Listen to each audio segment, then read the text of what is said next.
El día 3, Adela Navarro publicó en Sin embargo una columna de opinión muy interesante sobre cómo empezó el año, hablando solamente de enero, cómo empezó el año en relación con la violencia y lo que está haciendo el gobierno. Y miren, aquí es cuando llegan los aplaudidores de López a decir, pues es que los que tuvieron la culpa son los de antes. Sí, nadie niega eso, aquí los hemos señalado.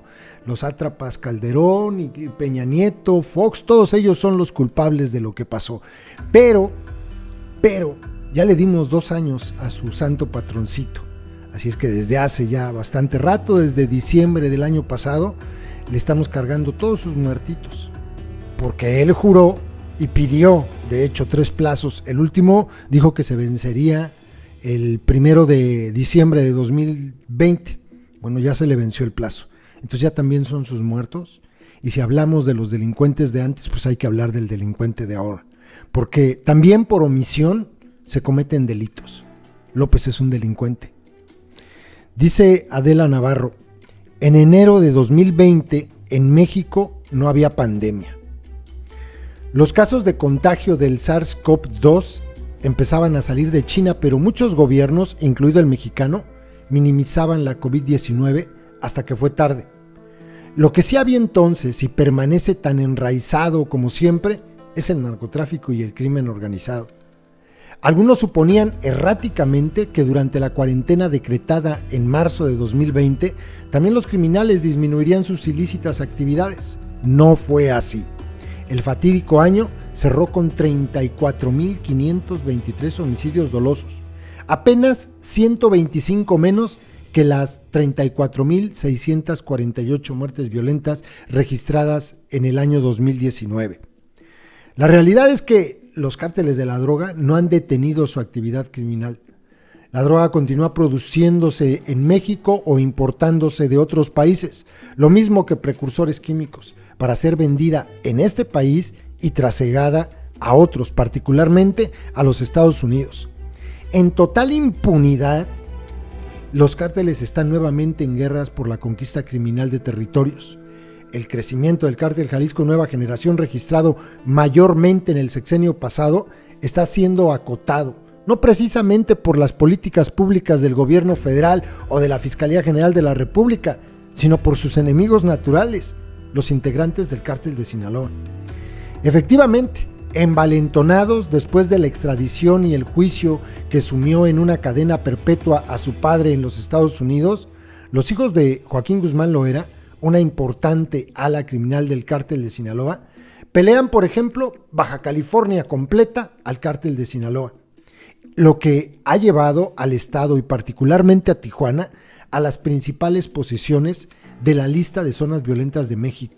En una reorganización criminal de los cárteles mexicanos, la Agencia Antinarcóticos de los Estados Unidos, la DEA, estableció que son 9 las organizaciones criminales que imperan en México: el cártel de Sinaloa, el cártel Jalisco Nueva Generación, los Zetas, los Arellano, el cártel de Juárez, el de los Beltrán Leiva, la familia michoacana y los Caballeros Templarios. Pero ubicados ya en el mapa geográfico del país, son los 3 primeros los que controlan mayormente el territorio para la producción, distribución y venta de drogas, en general de todas, haciendo énfasis que el cártel de Sinaloa se ha especializado en el fatal fentanilo. Es muy fuerte, ¿no? No hay, por parte de las autoridades mexicanas, sea la Secretaría de Seguridad y Protección Ciudadana o la Fiscalía General de la República, un mapa de la criminalidad en México. No existen objetivos prioritarios, como tampoco análisis sobre el accionar de los cárteles. Al menos no existen públicamente. La última ocasión que oficialmente se proveyó información al respecto la concedió Santiago Nieto, el titular de la Unidad de Inteligencia Financiera de la Secretaría de Hacienda y Crédito Público. Indicó que en el país había detectado 19 bandas delincuenciales y llegó a esa conclusión después de investigar y estudiar los sistemas para el lavado de dinero que utilizan los criminales, lo cual le llevó a asegurar cuentas bancarias y negocios criminales como miembros del cártel Jalisco Nueva Generación, entre otros. La Guardia Nacional de acuerdo a lo dicho por uno de sus generales en el año 2019, no cuenta con un área de inteligencia para el análisis de la información que, a partir de la coordinación con otras corporaciones civiles, estatales y municipales, pueden llegar a obtener para elaborar el mapa de la criminalidad en México. Lo suyo, declaró entonces, era ser una policía de proximidad, para apoyar a la sociedad a vivir segura, no perseguir narcotraficantes. Esas labores han recaído en dos instancias, la Marina y el Ejército, no más. Ante la impunidad de saberse no perseguidos, las cabezas de los cárteles han entrado en la guerra por la expansión de sus territorios criminales, lo cual se refleja en el número de asesinatos violentos que ocurren en el país. Los narcotraficantes matan a sus adversarios, a quienes les traicionan o a quienes no ceden ante la extorsión, la amenaza, el secuestro. Matan sin recibir castigo. Cuando la Fiscalía era Procuraduría General de la República, se contaba por arriba del 90% la impunidad en la investigación de homicidios dolosos relacionados con el narcotráfico. Lo mismo sucede en los estados de la República. El principal parámetro para medir la inseguridad es el número de homicidios dolosos.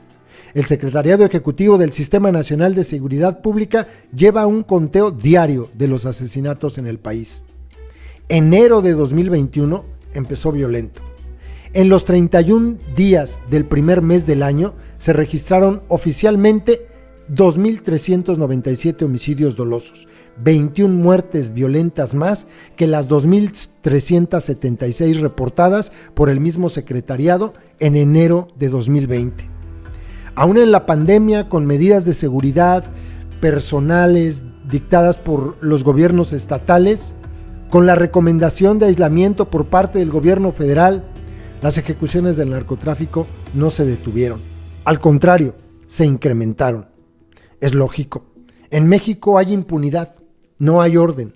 No hay una estrategia definida para el combate a la inseguridad, como no se conoce de plan o política pública alguna para desarticular a los cárteles de las drogas, perseguir, procesar y encarcelar a sus integrantes y proceder contra las bandas de asesinos, secuestradores, extorsionadores.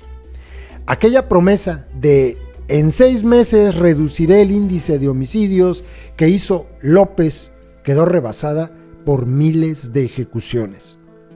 A la entrada del que será su tercer año de gobierno, el mandatario le sigue debiendo al país, sobre todo seguridad. Y sí, las cosas siguen exactamente igual y aumentan, ¿no? Es increíble que salgan a presumir, ¡ay, es que hubo 176 casos menos que en 2020, que en 2019! ¿En serio? ¿Ese es su logro? O como cuando salía el delincuente Durazo a decir, ¡ay, es que ya disminuyeron los delitos de alto impacto! Por ejemplo, miren, ya no hay robos a transeúntes en plena pandemia. Pues la gente no estaba en la calle. O sea, ¿esos son sus logros? ¿Qué va a pasar cuando no haya pandemia? Porque si en la pandemia las cosas no cambiaron, cuando la gente esté completamente en las calles, ¿qué va a pasar? Son de dar mucha vergüenza las cifras del gobierno, neta, de dar mucha vergüenza. Saludos, compas.